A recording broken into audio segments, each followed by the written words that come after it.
Didn't like this general, he called him General Beaky. And he just kind of looks at the ceiling. Uh-oh. And after the colonel gets through talking, no, by God, we're going to hit them. We're going to hit them straight on. And that's what they attempted to do that morning, my first day in battle. And I'm telling you, the tanks came through us, and one after another, boom, they hit them. Some of them would flare up and burn, some of them didn't. Off to my right, there was one, a couple 100 yards from me, got hit. And in those days, when they had a full crew, and there were 5 men in those tanks, later on, after they got short of men, they'd run with 4. But this tank got hit. And we saw the crew jump out, and 4 of them got out. So he lay out, and I said, one of them's dead. But as we're looking at that tank, boom, it fires its gun. And then we said, well, somebody's still on the thing, and bang, it fired again. The thing is, the gunner in that thing happened to be looking at his sight right at the spot down there where that German tank was. He saw the muzzle flash, he put his guns on there, and he hit it twice. Disabled the thing. And then he jumps out. For this, he gets a Silver Star. And he deserved it. He did. He stayed with that tank to fight it out with that one German tank. All right. The guy that was in charge of our tanks up here, Lieutenant Colonel Meigs, the assault is a failure. But Colonel Meigs tried to rally the troops for a second run at it. And my foxhole was here, and about 30 yards over here was one of these blockhouses. And he pulled his tank in beside it. And the top of the tank was just slightly higher than the top of this thing here. And as I'm sitting here looking at it, he's pulled his tank in there. And I guess he's on the radio, and he had matchkicks. And he's waving the thing and calling to the guys to assemble on him because they're going to make another attack. When I was looking at him, I saw like that, right across the tank. Some German gunner right down there fired one of those cannons and clipped his head off. His headless body fell back into the tank. They tell me that it so demoralized the crew that they were not really fit for combat after that. Long about mid-afternoon, I guess it was, Camp came creeping up to my foxhole. And he said, Wood, you're going to be part of a stretcher bear group. Turn in your weapon. And there were 4 of us went back. So they put us in an ambulance and took us up to a certain place and said, okay, get out here. And just go back up to the place where you're in the foxholes. It was pitch dark. We wandered up there and found the foxholes, but they were empty. Well, they must have made the assault. So we hunted around, we wandered around, and we came to what I later learned was a mine. And it was used as a casualty collection point. And I remember off over there, there's one guy that had really flipped out of his mind. And he would lie down on the cot, and then he would raise up, hold an imaginary microphone in his hand. Sunflower 2, this is called Blossom 3. They're giving us hell up here. So one of the guys said, I can't stand this. Let's get up and hunt, see what we can find. So when we got back up there, they said, there's some German wounded. Somebody held up a Red Cross rag. And we went up there as the thing, and there were 4. All of them were dead except one who'd gotten a bullet right through his leg here. And he'd been lying there for 2 days, 2 nights, in this freezing weather. He was more dead than alive. And he said, Mon camarade est blessé. And somebody said, yeah, tot, dead. So we loaded him on, and one of the medics gave him some morphine. But I was told later that on the way back to the hospital, he died. I'd had enough of this medical aid thing. And I went up to Kent, and I said, Kent, I don't want to do this. Do you ever talk to your sergeant like that? Well, yeah, you can, I guess. I did. I said, I want to be a rifleman. I've been a good one. He said, okay, go back into town and get your rifle and come back. When I came back, it's starting to get dark. So I went up to the command post, reported to the Captain Ebbage, and I said, where am I going to spend the night? Can I come here? And he said, no, sir. You go off down there and join your platoon. I'd been given the password. I'm walking along, and suddenly somebody yells, halt. And I'm looking right at the muzzle of a gun. And it doesn't help that it's an American gun, because he's scared. And he said, what's the password? It went out of my mind. It just went out of my mind. You know, I just froze. And I thought, 3 more seconds and you're dead. And I said, hey, I'm PFC Merle Wood. I'm in 2nd Platoon, Captain Ebbage, and I just started spouting everything that mattered. And the guy lowered it again, oh, for God's sake, shut up. And he gave me the password again. And I said, where's 2nd Platoon? He said, oh, it's off down there. So I went off down there. And I walked and I walked and I walked, and I thought, I've gone too far. And finally, I came up to a foxhole, and I heard snoring. Germans snore as well as Americans. And who's in that foxhole? You can tell by the helmet. So I reached in, see what kind of helmet got. I thought, good. Boy, that guy who got an electric shock, he came up out there. And I'm lying down on the ground, you know, and he's on something to shoot up there. I said, hey, take it easy. He said some cuss words. I said, okay, now listen, I'm looking for 2nd Platoon. He said, well, it's off for right this direction. And there were a burning town way off over there, and I just aim on that thing. So, okay, I'm walking toward the burning town. Well, it turned out that that river came and did an S. And when I'm walking along, following my shining town over here, I found out I had to cross this river. And I thought, you know, you really ought not cross that river, because I think the river is the line of demarcation between our side and theirs. But I'm watching the town. And the next thing you know, I'm looking at the front of one of those great huge forts. I went up to the door. Nobody challenged me. God must have looked after me, because this is so stupid, I can't believe it. And I said, hello. Oh. Either the thing's empty or the Germans are here. I slammed that door and down I ran, and I spun down the hill and splashed across the river again. Now where am I? Again I heard snoring. So again I got down on my hands and knees and crept up to the thing. Again I awakened this guy. Same guy. And he said, if you do that again, I'm going to shoot you anyway. And he called me some really bad names. I said, now get up out of that hole and tell me where 2nd Platoon is, because I'm sick of it. I don't enjoy this any more than you are. So he did. He got up out of the bunk tunnel. We realized that the sighting on that town was wrong. And it was off further to the right. So I got up and I walked in that direction, and I came to. This was a mortar emplacement, but one of the guys had gotten trench foot and had gone back to the hospital.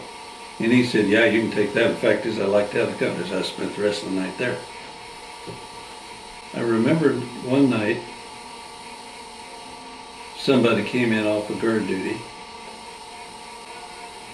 and we carried hand grenades. This ring is attached to a cotter pin kind of thing, and he had got that tangled up with stuff, and he pulled it back through here like that, and just barely hanging. And he's standing there, and somebody noticed it. Concussion inside that closed place would kill us all. So he said, everybody stand real still. Well, somebody went up and grab that handle. So then after that, what we do, take the handle of your bayonet and pound that thing down here like this. I was in an armored division. We rode in half tracks. Those vehicles could go places trucks would bog down. We had a cavalry squadron, and they rode around in an armored car and find out where the enemy is and make some assessment as to what's out there in front of you.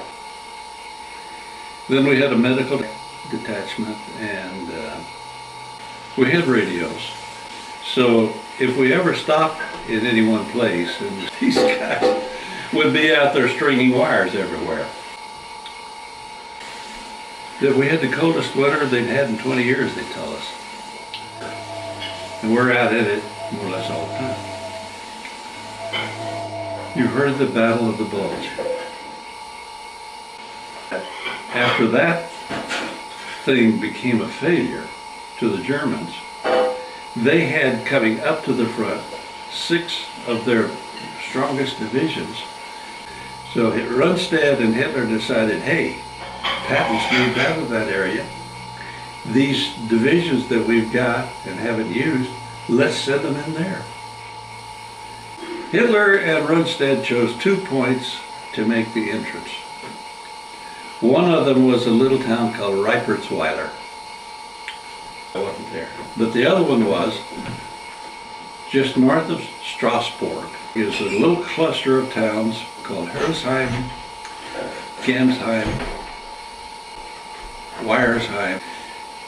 This would be in January of 1944.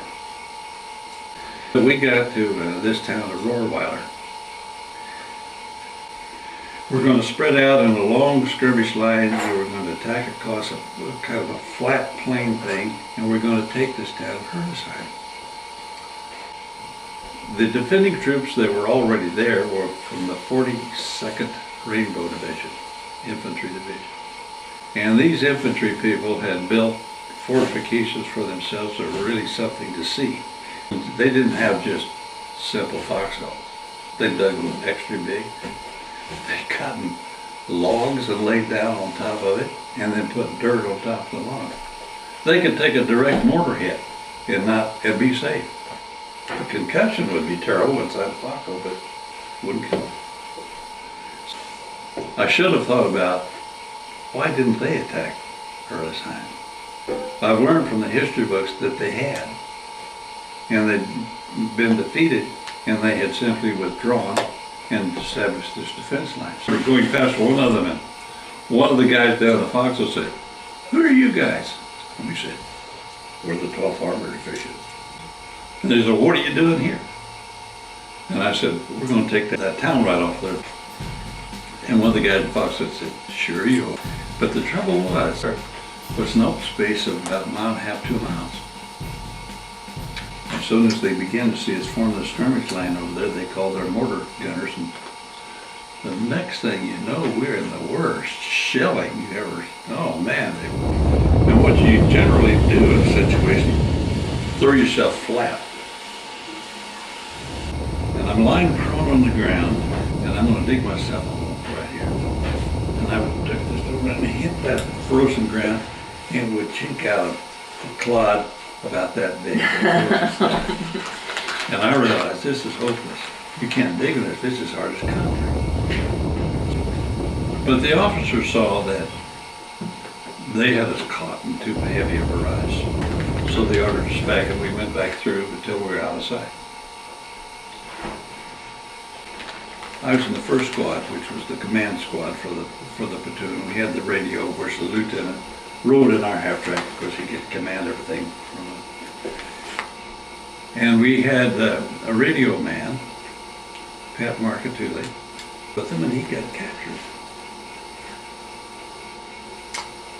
So then the next thing you know, the lieutenant just says, "Look at the radio man, and here are the codes." And there were 3 kinds. Use this code, it's good for 24 hours. But if you think that it's been somebody up or down the line has been captured and the Germans know the code word, but here's another one. And then here's another one that's super secret. The total battle is too long to tell, and there's too much of it. But it was a disaster for us. It turned out that the Germans were pouring troops into that town much faster than we were.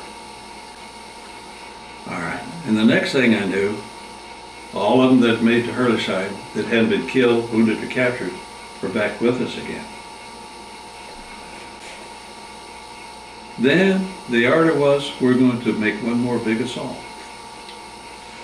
Here's the Steinfall Forest, and here's Herlisheim. We went way back off over here, and we're going to attack this way. And my battalion, the 17th Battalion, was going to be out here in the open field. The 56th Battalion was going to come through the forested area. Okay, we started out. This distance that we had to make the assault was about 2 miles. So you do it on the run. When you're making an assault, you keep moving. Your only hope is to swarm in there and overrun that position. Okay, we got in there. We're about halfway to our objective. And there was some artillery, but we'd lost a lot of men by this time, and we're thinly scattered. So we didn't make good targets because we weren't bunched up anywhere. There were just a few men. But after a while, I noticed that the advance had stopped. And so when that happens, you try to find a hillock and get out behind it. And I found myself doing it, and I thought, this isn't right. And then after a while, we retreated and just called the whole thing off. What I didn't know, or none of us out here in the field knew, is that when the 56th Battalion went into this wooded area, yeah, all hell broke loose inside there. And they could not break through the forest. And when that failed, our right wing could no longer progress. There was no point in us keeping going, so they pulled back. We were a failure. We lost an awful lot of men. In fact, we lost so much that I got a hold of a new history of that whole thing. And it says that my battalion, the 17th Battalion, was annihilated. We obviously weren't. But the truth of the matter is, we were so badly cut up and we lost so many men that they did pull us back. In fact, they sent us back there to Rohrbach. The only part that I didn't really see is that after we pulled back, then the Germans made their attack across. Well, our tanks had pulled back into these towns back here, and they just waited till they got close enough for our tanks to be effective, and then they blasted their tanks. The total thing was a standoff. They lost an awful lot right at the end. And not much of it ever got into the more popular histories. Several reasons. No territory changed hands. Secondly, most of the newspaper newsmen were up with Patton and Bastogne. And so the fact that this was as big a battle as that one up there, the world hardly knows. As a kind of sidelight to this, you team up with guys, you know, some of you are going to share foxholes with. And Eli Lookout was my teammate. Eli would never come to the peacetime reunions for the association. So my friend Ed Geppinger, who lives in Riverside, said, let's gang up on Eli. We did that. We convinced him to come. Now here's the guy that tried to put the whole thing out of his mind. You see, the part I don't tell in these stories is the brutal part. That thing there at Herlisheim, I could tell you what it was like. It was really close quarters. It doesn't make a good story. But a lot of that took place. All right. Eli enjoyed his stay at the reunion. And so that next Sunday morning when we're standing around in the lobby of the hotel saying goodbye to each other, Eli went quiet on us, and he wasn't saying anything. Finally he said, guys, there's something I want to get off my chest. He said, you remember the Battle of Herzheim? Oh yeah, we all remember the Battle of Herzheim. He said, remember that when our squad got into town and we had 7 prisoners. Yeah. And then Sergeant Camp said, will somebody take these back to Weiersheim? And Eli volunteered. And he said, I took those 7 prisoners and delivered them to the military police, and then I stayed in town the rest of the days, 4 or 5 days. He felt guilty about it.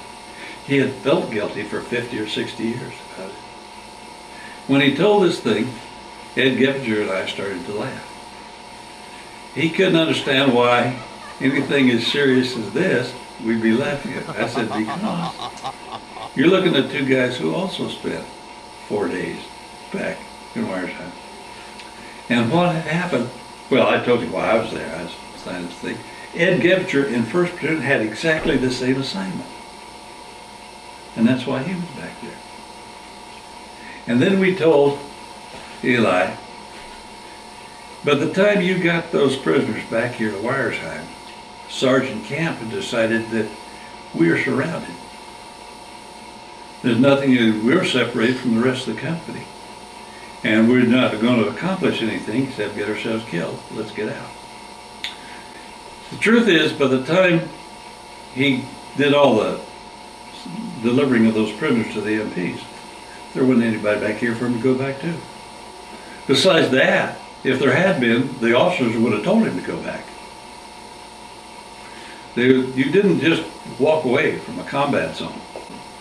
One of my friends, he was a tanker, and he'd been out here in this field, and he got hit, and his tank was disabled. It was non-functioning.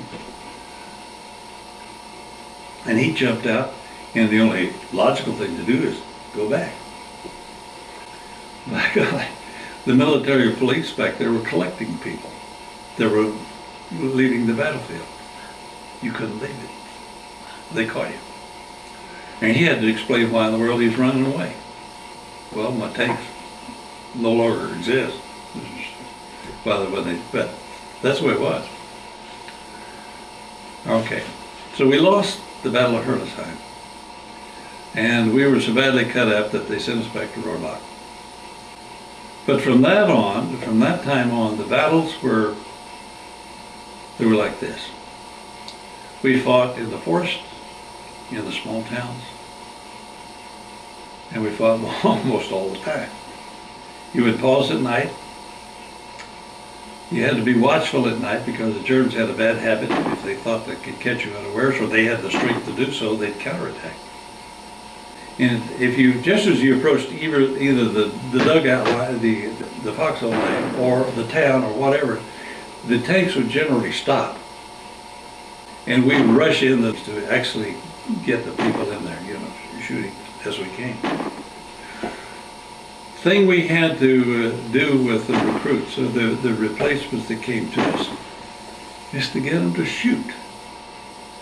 But not just punch holes in walls, because pretty soon you're going to be out of ammunition. But think about where the bullets came from, and after a while you get to be an expert on that. The way it began is they said we're going to close out the Colmar pocket. I would say about 100 square miles in there that the Germans controlled west of the Rhine. The 45th Division with Audie Murphy actually took Colmar. So by the time we got there, it wasn't anything but victory celebration. We didn't have to fight to get into Colmar. And I remember the day we went in. By now the entire citizenry are swarming over the streets, And the girls would crawl up on this thing and kiss us, War isn't always hell. And then we turned and went southwest. And by the time we got out there,